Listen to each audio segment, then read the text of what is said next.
আহ, বিজয়নগরের হিরে আবার দর্শকদের সামনে আসতে চলেছে। সিনেমার পর্দায় কতটা এক্সাইটেড আপনি? অফকোর্স আমি খুব এক্সাইটেড, কারণ আমরা প্রত্যেক 2-2.5 বছর অন্তর অন্তর কাকাবাবুকে ফিরিয়ে আনি। এটা আসলে আমাদের কাছে একটা জাস্ট সিনেমা নয়, এসভিএফ এর কাছে শ্রীকান্ত, মণি, আমরা এই ছবিটাকে যখনই ফিরিয়ে আনি, এটার মধ্যে না আমাদের একটা ইমোশন কাজ করে। কারণ এই ছবিটা বাচ্চাদের ছবি এবং শিশু সাহিত্য নিয়ে ছবি খুব কম হয়।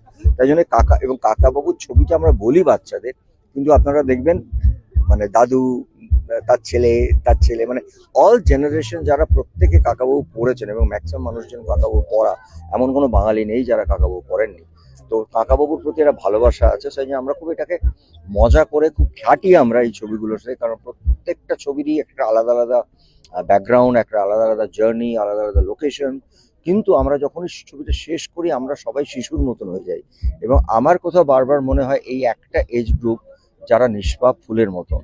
আর ওই সময়টা যখন আমরা ছবিটা বানাই, ইনফ্যাক্ট আমরা যখন ছবি প্রমোশনও করি, আমরা সবাই না ভেতর থেকে টিমটাই পুরো বাচ্চাদের মতন হয়ে যাই।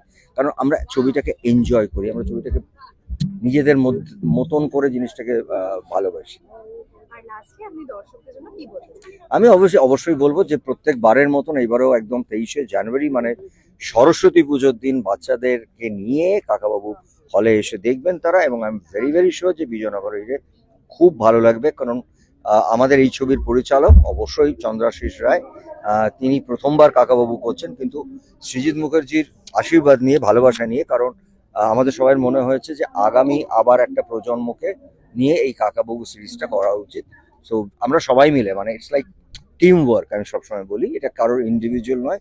তো চন্দ্রাশিস খুব সুন্দর একটা ছবি বানিয়েছেন, এবং আই এম ভেরি শিওর সবাই খুব এনজয় করবে।